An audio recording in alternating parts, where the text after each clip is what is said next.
Hello hello hello दोस्तों, नमस्कार, आदाब, सत श्री अकाल। आज हम आपके सामने एक नए रेशियो ROCE लेके आए हैं।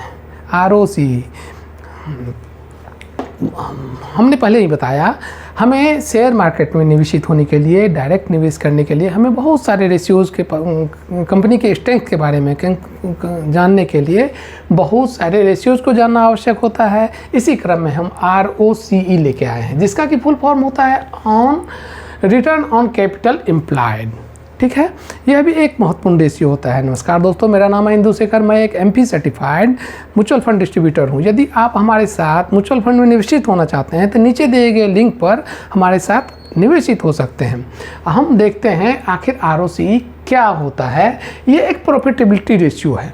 ये एक प्रॉफिटेबिलिटी, हमें जानना क्या है, व्हाट इज ROCE। ROCE क्या होता है, हाउ टू कैलकुलेट इट, इसे कैलकुलेट कैसे करते हैं, how should we use this ratio, हम इस रेशियो का हम यूज कैसे करना है।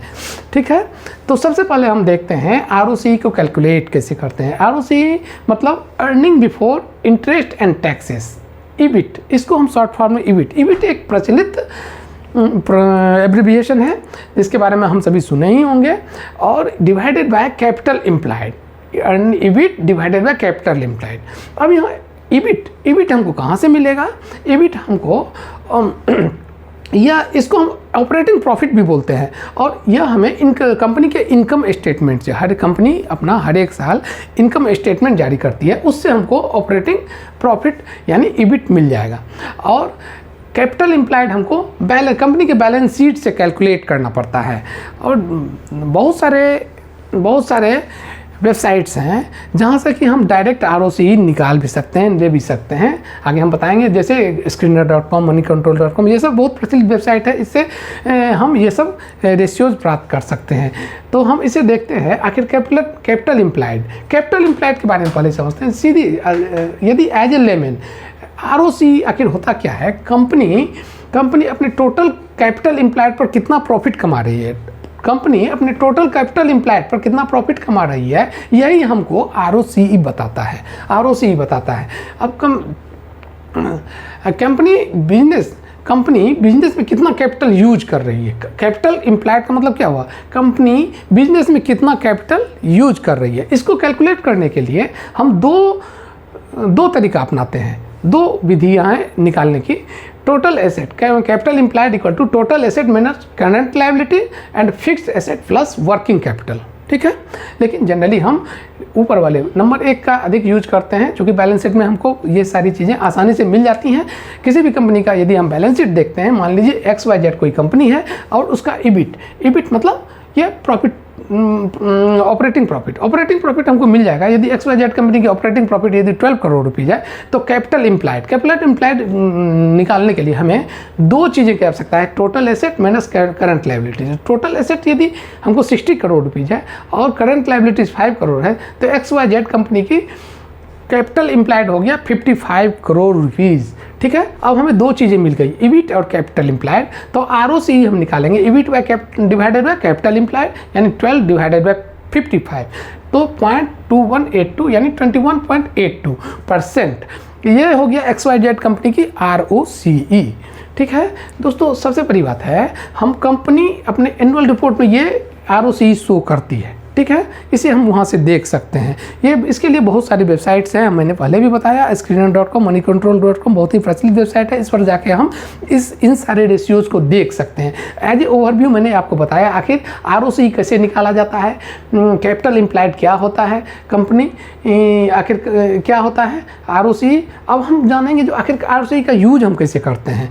ये ROCE is a good indicator of business strength. किसी भी कंपनी का कोई भी कंपनी कितना रोबस्ट है, यदि अच्छा ROCE है तो हम समझते हैं वो कंपनी बहुत ही रोबस्ट है, अच्छा काम कर रही है। और ये होने के लिए ROCE must be greater than 15%, 15% से अधिक यदि रहे किसी कंपनी का ROCE, और वो भी कंसिस्टेंटली 7 to 10 ईयर्स में, यदि कंसिस्टेंटली 15 एंड अबव यदि कोई कंपनी ROCE मेंटेन रखती है, तो हम कहते हैं उसका बहुत ही अच्छा रोबस्ट बिजनेस है, कंपनी बहुत ही अच्छे पोजीशन में है।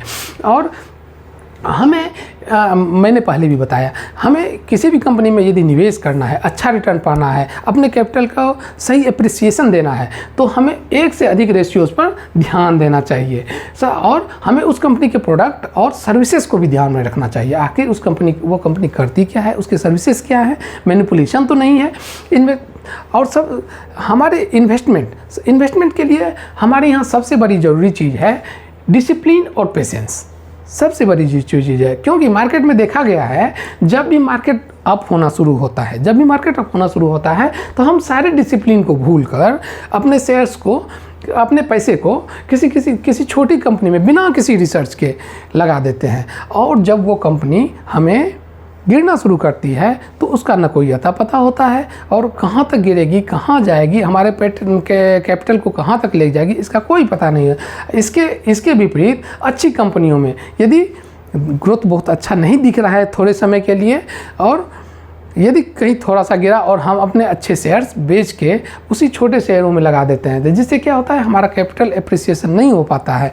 और अच्छी कंपनियां होती है। इन्हीं सब एज ए लेमन यदि हम कोई भी व्यक्ति बहुत सारे रेशियोज को ध्यान में रखना, बहुत सारे रिसर्च वर्क नहीं करना, ये उन लोगों के लिए बहुत सारे परेशानियां हो जाती, सभी व्यक्तियों के लिए संभव नहीं है। इसीलिए हम म्यूचुअल फंड एक ऑप्शन है। म्यूचुअल फंड में हम एक फाइनेंशियल